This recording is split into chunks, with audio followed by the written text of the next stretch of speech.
There was a tragedy here at Flying Baron Estates yesterday at 10 a.m. involving the lead guitar player, Randy Rhoads. He wasn't just a guitarist. Randy Rhoads didn't just play music, he redefined it. With every riff, every solo, and every note, he rewrote the rules of rock guitar. But brilliance sometimes travels a thin line alongside tragedy. On the morning of March 19, 1982, the music world lost one of its brightest stars in a way that still haunts fans, insiders, and those who were there. Was it just a reckless joyride gone wrong? A tragic accident fueled by poor judgment? Or could something far more disturbing have been at play? For decades, the official story told one thing. A small plane, flown by an overconfident pilot, crashed in Florida during what was described as a stunt gone wrong. But eyewitness accounts, personal testimonies, and strange inconsistencies suggest that the truth is far more complex. There are unanswered questions about why Randy, who hated flying, agreed to be on that plane. Why did Rachel Youngblood, a tour seamstress with a heart condition, step into the cockpit? And why do so many insiders feel the National Transportation Safety Board's explanation barely scratches the surface of what really happened that morning? This is not just a retelling of a tragedy. This is a dive into the unsettling details, the rumors, and the theories that surround the crash that forever altered the world of rock music. If you thought you knew the story, think again. The following hours, minutes, and moments of Randy Rhoads' last day paint a picture that is both heartbreaking and deeply mysterious. Randy Rhoads was more than a guitarist. At just 25 years old, he had already carved out a legacy that would influence generations of musicians. A classically trained prodigy, he merged technical brilliance with raw emotion, transforming the sound of heavy metal and hard rock. From his early days in Quiet Riot to his meteoric rise with Ozzy Osbourne, Randy's style was revolutionary. He had the precision of a classical musician but the soul of a rock star, blending intricate arpeggios with screaming solos that could leave audiences breathless. But talent alone didn't define him. Randy was known for his humility, his shy demeanor off stage, and an almost obsessive perfectionism when it came to his craft. Flying, however, was a fear he never conquered. The idea of leaving solid ground made him uneasy. He would often avoid flights whenever possible, opting instead for long drives or train rides to avoid the anxiety that came with being in the sky. Yet, on that fateful morning, something would convince him to step aboard a plane that would ultimately end his life. The day began like any other on tour, a blur of late-night performances, long drives, and the anticipation of the next gig. After finishing a show in Knoxville, Tennessee, the band loaded onto their tour bus, bound for Orlando, Florida. Sometime during the overnight drive, the bus developed issues with the air conditioning system. What was meant to be a routine maintenance stop became the first link in a chain of events that no one could have predicted. Flying Baron Estates, a private air park in Leesburg, Florida, was chosen as the stopover. Unlike ordinary neighborhoods, the community was built around private runways, with residents parking planes in backyard hangars. It was here that the tour bus halted briefly. Crew members slept, unaware that the seemingly mundane stop would become the backdrop for one of rock's most infamous tragedies. The calm morning air would soon be shattered by a sequence of events that no official report could fully explain. Andrew Aycock, the band's tour bus driver, was also a licensed pilot, though his certification had expired. He had a history of taking liberties with small aircraft, often engaging in low-flying stunts around the estates. While the first flight of the day seemed harmless, it set the stage for a fatal decision. Randy and Rachel Youngblood, unaware of what was truly about to unfold, were about to step into a situation that would forever alter the course of rock history. At precisely 10 a.m., the Beechcraft Bonanza F-35 lifted off into the bright Florida sky, carrying Randy Rhoads, Rachel Youngblood, and Andrew Aycock.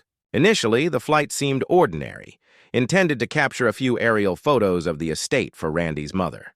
It was supposed to be calm, uneventful, safe, but from the moment the wheels left the runway, subtle signs indicated that something was amiss. Eyewitnesses noted a strange erratic motion in the plane. The wings tipped unpredictably, and the aircraft's trajectory seemed unusually low. The first low pass over the sleeping tour bus reportedly went smoothly, drawing laughs and cheers from those watching below. Encouraged by this success, Aycock attempted a second flyby, this time inviting Randy and Rachel aboard. Both had reservations, Randy because of his deep-seated fear of flying, Rachel because of her heart condition. But Aycock assured them it would be a gentle ride. Moments after takeoff, however, the situation escalated rapidly. Through his telephoto lens, keyboardist Don Airey captured a chaotic scene inside the cockpit. Randy and Rachel were tense, gripping their seats as the plane swayed dangerously from side to side. At 6 feet off the ground, the aircraft suddenly clipped the roof of the tour bus. The left wing sheared off, sending the plane into a violent spin. Time seemed to slow as the fuselage spiraled uncontrollably, nose diving toward a nearby pine tree. The impact was catastrophic. The plane slammed into the tree, then crashed into a garage attached to a mansion. Fire erupted instantly, engulfing the wreckage in flames. Smoke blackened the skies, and scattered debris created a scene of apocalyptic devastation. Randy Rhoads, Rachel Youngblood, and Andrew Aycock were killed instantly. Eyewitnesses described the aftermath as a war zone, with bodies and wreckage strewn across the area. The once peaceful estate was now a scene of unimaginable horror. Band members and crew who witnessed the crash offer chilling details that contradict the official report. Don Airey, photographing the flight moments before the crash, recalled seeing a commotion inside the cockpit. The plane was no longer performing a simple stunt. It appeared to be out of control. Wings tipped wildly, and the fuselage twisted as if responding to a frantic struggle within. Bassist Rudy Sarzo described the aftermath as surreal, almost unreal. Smoke and fire filled the sky, and debris was scattered across the property. Sarzo said it looked like a battlefield, a statement that captures both the chaos and the sudden, violent nature of the crash. Eyewitnesses spoke of moments frozen in time. Randy gripping the seat, Rachel frozen in fear, and Aycock seemingly unable to regain control. These accounts paint a far more alarming picture than the joyride gone wrong described in official reports. The unsettling detail is that both Randy and Rachel had expressed reservations about flying. Randy, despite his incredible courage on stage, had an intense fear of airplanes. Rachel had a heart condition and specifically asked Aycock to fly cautiously, that neither their fears nor their conditions prevented them from being on the plane. Raises questions about the chain of decisions that led to tragedy. Many insiders argue that the official explanation overlooks these human elements, focusing solely on pilot error while ignoring the context that made the crash possible. The National Transportation Safety Board concluded that the crash was the result of poor judgment by Andrew Aycock. They reported that Aycock had taken the aircraft without authorization for a joyride and that his low passes over the bus were intended as a prank to wake the crew. On the third attempt, the aircraft clipped the bus, leading to the fatal crash. Yet, insiders and eyewitnesses contend this account is incomplete. Don Airey, who observed the plane's behavior firsthand, insists that the aircraft was not just flying low, it was struggling. Its erratic movements, the apparent panic in the cockpit, and the sequence of failed maneuvers suggest more than mere reckless fun. Some believe that Aycock's expired certification and history of taking liberties with aircraft contributed to a situation that spiraled beyond his control. Others point to the inconsistencies in eyewitness testimony and procedural oversights at Flying Baron Estates. The mystery deepens when considering why Randy and Rachel, both cautious and risk-averse, agreed to the flight. Official reports paint a picture of a spontaneous, reckless joyride, but the real narrative suggests careful planning and a promise of safety, promises that tragically fell apart. Randy Rhoads' fear of flying was well documented. He avoided unnecessary flights, often traveling by road to maintain his comfort and peace of mind. Yet, on that morning, he agreed to the flight solely to capture aerial photographs for his mother, a gesture of love and familial duty. Rachel Youngblood, aware of her heart condition, reluctantly trusted Aycock's assurances of a calm ride. These human factors, trust, duty, and fear, were overshadowed by the mechanical and procedural failures that followed. Understanding the human element adds a layer of tragedy. These were not thrill-seekers seeking a reckless adventure. They were individuals caught in a sequence of events dictated by overconfidence, misjudgment, and an unforeseen calamity. The emotional weight of their final decisions underscores the complexity of the tragedy, making it more than just a crash report. It becomes a human story of vulnerability, trust, and loss. The immediate aftermath was chaotic. Flames consumed the wreckage while smoke blackened the morning sky. Crew members, still groggy from overnight travel, rushed to the scene, only to be confronted with devastation.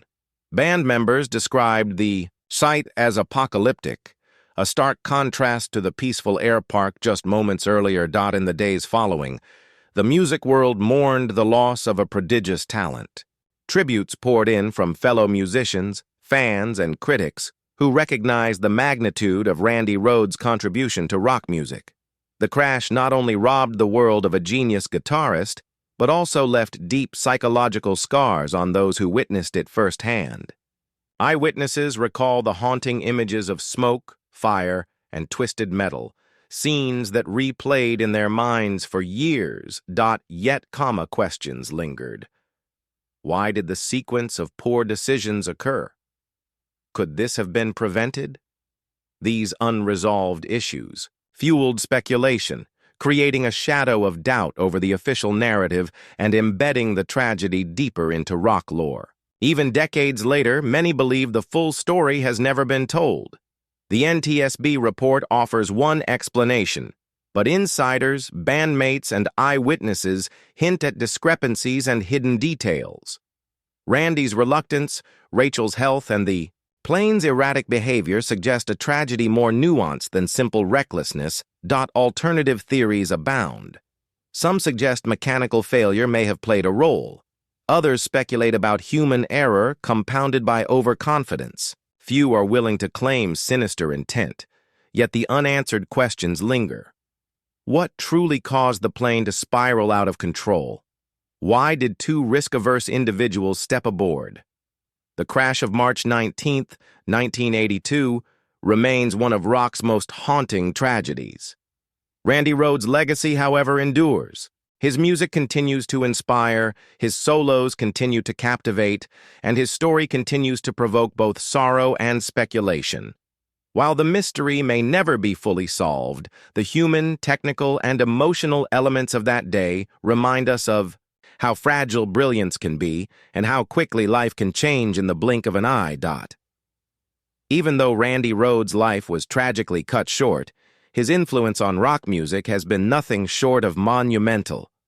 Guitarists around the world continue to study his techniques, dissecting his solos to understand the combination of classical precision and raw rock energy that defined his style. His work on albums like Blizzard of Oz and Diary of a Madman set new standards for technical skill, speed, and emotional expression in metal guitar playing. Many musicians credit Randy with shaping their approach to music. His ability to seamlessly blend intricate fingerwork with powerful, emotive riffs created a blueprint that countless artists still follow today. But beyond technical skill, it was his courage and creativity that left a lasting mark. Randy was not content to follow the patterns of other guitarists. He pushed boundaries, challenging himself and the genre at every opportunity. Even more poignant is the contrast between his public success and private vulnerabilities.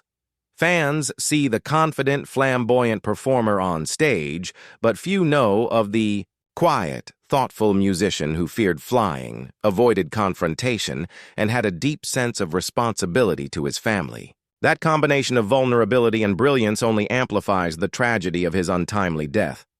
The world lost a genius, but his music continues to speak, inspiring new generations and keeping his spirit alive decades later. Despite official reports and eyewitness accounts, there remain a number of unanswered questions that continue to intrigue fans and investigators alike.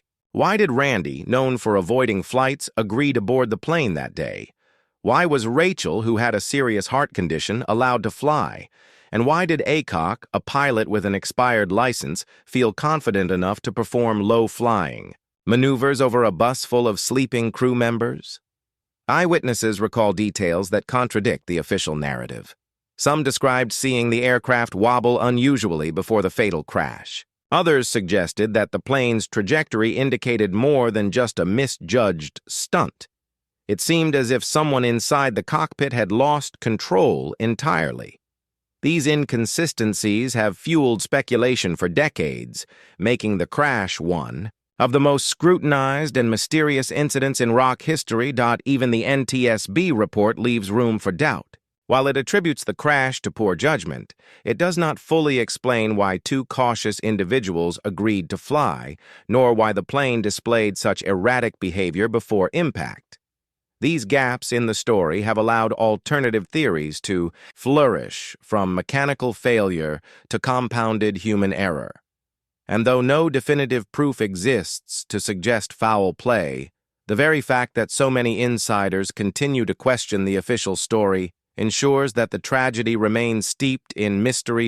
In the years following the crash, band members and crew have shared private memories that shed light on the human side of the tragedy. Bassist Rudy Sarzo spoke about the chaos immediately after the crash, describing the scene as surreal, almost like a movie.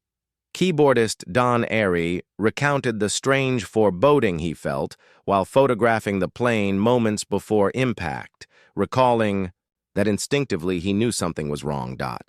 These accounts reveal more than just a technical failure. They show the emotional weight carried by those who survived. Many have described recurring nightmares, vivid flashbacks, and a lingering sense of guilt for being unable to prevent what happened. The psychological impact of witnessing such an event is immeasurable, highlighting that tragedies of this magnitude extend far beyond the immediate victims. Stories from crew members also reveal the culture of the tour itself: long hours, tight schedules, and a constant mix of high energy and high stress. While the crash is often remembered as a singular, shocking event, these behind-the-scenes perspectives show how a combination of human fatigue, trust, and split-second decisions contributed to the tragedy. Understanding these layers gives a more complete picture of what led to that fateful moment in Florida. Even decades later, Randy Rhoads' crash continues to attract attention from investigators, fans, and journalists. Modern re-examinations of the incident have focused on several key questions. Was the plane mechanically sound? Could better safety protocols have prevented the crash? And crucially, why did the decisions of that morning lead to such a catastrophic outcome? Some contemporary theorists have reanalyzed eyewitness photos, weather conditions, and pilot history to suggest alternative possibilities. While the official story emphasizes poor judgment as the primary cause, there is evidence that mechanical failure or miscalculation may have played a role. Others have explored the psychological dimension, questioning whether overconfidence, distraction, or miscommunication inside the cockpit contributed to the plane's final moments. While no new evidence has definitively altered the official report, these ongoing investigations keep the story alive. The crash has become not only a cautionary tale for musicians and pilots alike, but also a subject of endless fascination for those seeking to understand the delicate interplay between human error, technology, and fate. Each new theory adds a layer of intrigue, ensuring that Randy Rhoads' story remains as compelling and mysterious as it was on that fateful day. The news of Randy Rhoads' death sent shockwaves through the music community. Fans struggled to come to terms with the loss of a prodigious talent whose career had only just begun to soar. Fellow musicians paid tribute, sharing stories of Randy's dedication, creativity, and humility. Many recalled the intensity with which he approached his craft, often spending hours perfecting solos that seemed effortless on stage. Tributes poured in from across the globe. Guitarists studied his albums obsessively, dissecting every riff, every nuance, every note to learn from his unparalleled technique. Record labels and music magazines dedicated special issues in his honor, highlighting not just his technical skill, but his profound influence on heavy metal and hard rock. Beyond the music itself, the emotional impact on his peers was immense. Ozzy Osbourne and other band members were left grappling with the trauma of witnessing such a sudden loss. Interviews in the months following the crash revealed lingering guilt, grief, and confusion. Many admitted that they still struggled with the question, could the tragedy have been avoided? The emotional aftermath underscored how Randy's death was not just a personal loss, but a seismic event for the music industry as a whole. Over the decades, the crash has generated countless rumors and theories. Fans and insiders alike have speculated about the real story, often challenging the official account. Some suggest mechanical failure, others point to pilot error, compounded by overconfidence. A few even speculate about more sinister possibilities, fueled by inconsistencies in eyewitness testimony and the unusual circumstances surrounding the flight. These rumors thrive because of the unexplained details. Why did Randy agree to fly despite his fear? Why was Rachel allowed to board given her heart condition? Why did the plane appear to struggle before the crash? These lingering questions have turned the tragedy into a mystery that invites endless debate. Some have suggested that Aycock's familiarity with the estate and prior risky behavior may have emboldened him to attempt stunts that were far beyond what the aircraft could safely handle. Eyewitnesses describe erratic wing movements and frantic activity inside the cockpit, details that seem at odds with the joyride gone wrong explanation. The persistence of these stories and their evolution over time keeps the memory of Randy Rhoads alive, while deepening the intrigue surrounding his final hours. The tragedy of Randy Rhoads' death serves as a stark reminder of how fragile life can be, even for those at the pinnacle of talent and success. One moment, he was capturing aerial photographs for his mother, smiling despite his fear of flying.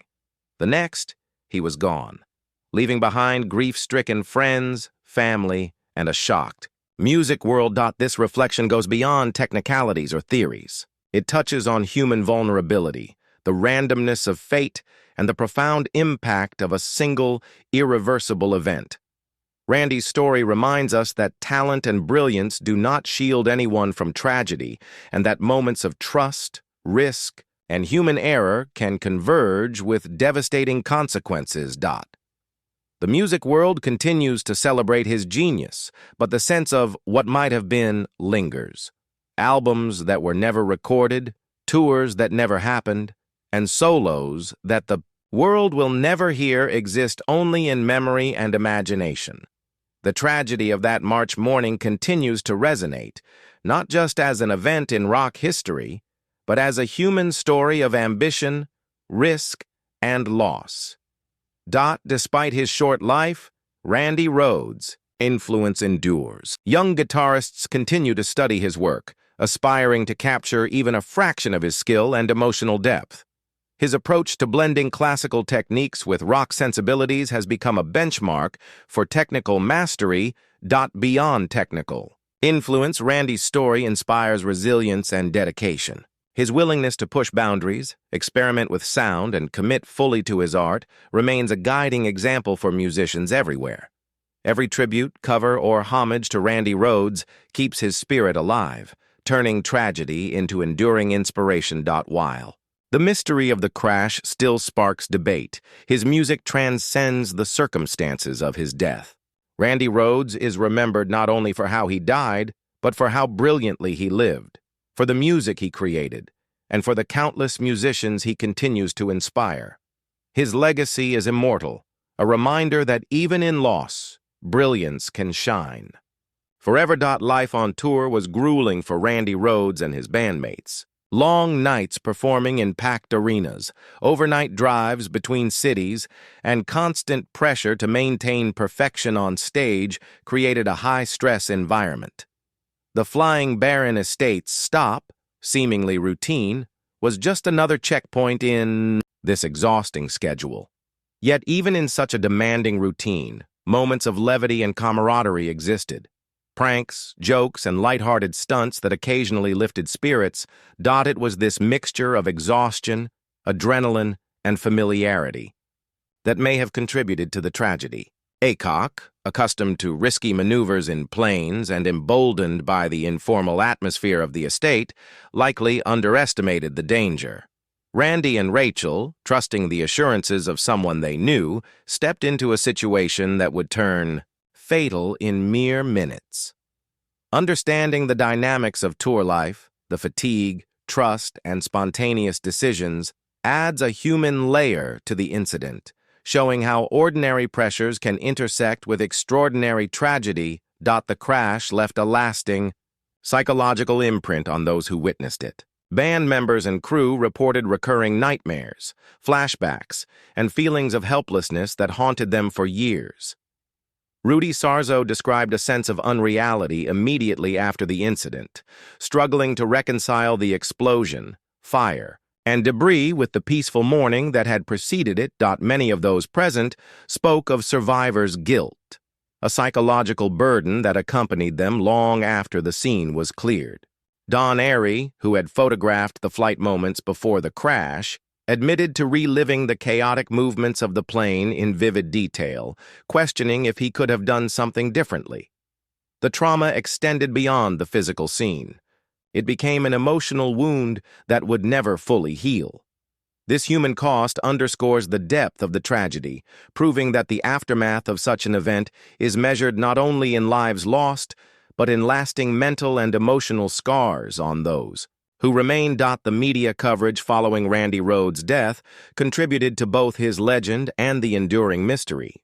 News outlets reported the crash as a shocking accident, often focusing on the dramatic details of the plane, the tour bus, and the explosion. Headlines captured attention but rarely explored the nuances, the fears, hesitations, and human elements that defined that morning. Fans and the public were left with a mix of grief and speculation. Rumors spread quickly, fueled by eyewitness accounts, band interviews, and the gaps in official explanations. The combination of fame, tragedy, and unanswered questions created a lasting fascination with the story. Public perception often oscillated between mourning a musical genius and questioning the circumstances of his death. This dual narrative, heroic musician and mysterious death, ensured that Randy Rhoads' story would remain a subject of intrigue and reverence for decades. Randy Rhoads' tragic accident serves as a cautionary tale for both musicians and those involved in aviation. The convergence of fatigue, trust, and risky behavior highlights how critical attention to safety protocols can be, even in seemingly controlled environments. Pilots must respect limits, adhere to licensing and medical regulations, and never underestimate the consequences of improvisation. For musicians and touring crews, the tragedy emphasizes the importance of vigilance, communication, and risk assessment. Randy's story is a reminder that even highly skilled individuals are vulnerable to unforeseen circumstances. The lessons extend beyond aviation. They touch on human judgment, decision-making under pressure, and the unpredictable nature of life on the road. Understanding these lessons adds depth to the narrative, transforming it from a simple retelling of a crash into a reflection on responsibility, caution, and human vulnerability. Decades after the crash, questions still remain. Was it purely pilot error, or did mechanical issues contribute? Why did the two cautious passengers agree to fly? Why does the behavior of the aircraft in its final moments appear erratic beyond explanation? These unanswered questions ensure that the story remains alive in the collective imagination of fans and investigators. Each new account, theory, or photograph revisited by experts keeps the mystery fresh. The fascination with Randy Rhoads' last day stems not just from his musical genius, but from the combination of human error, unforeseen events, and lingering unknowns. It is this tension, the blend of brilliance, vulnerability, and unanswered questions, that gives the story its enduring power and keeps audiences returning decades later to piece together the fragments of a tragic, unforgettable morning. The impact of Randy Rhoads' music extended far beyond the stage. Fans around the world have shared stories of how his guitar playing inspired their own journeys. Many recount discovering his albums as teenagers, practicing his solos for hours, and finding in his music a source of comfort, motivation, and escape. Some fans remember the day of his death vividly, describing how the news shook them to the core. Letters, fan journals, and online forums are filled with tributes that speak to the emotional connection listeners felt with a musician they had never met. These personal stories highlight the enduring influence of Randy Rhoads, showing that his music continues to resonate, bringing together generations of fans who feel a personal link to his genius. Even decades later, researchers, journalists, and enthusiasts continue to dissect the crash. Every eyewitness account, photograph, and official document is analyzed, seeking answers that remain elusive. Some focus on the technical aspects of the plane, while others explore the human decisions that led to the tragedy. The search for clarity serves a dual purpose: honoring Randy Rhoads' legacy and ensuring that the lessons of that day are not forgotten. While the official story remains unchanged, the continued investigation underscores the enduring fascination with the event and the desire to understand how a combination of human error, circumstance, and fate could culminate in such a devastating outcome. Randy Rhoads' legacy is also reflected in tributes by fellow musicians, documentaries, and biographical features. Guitarists have dedicated albums to his memory, recreating his solos to honor his technical prowess and emotional depth.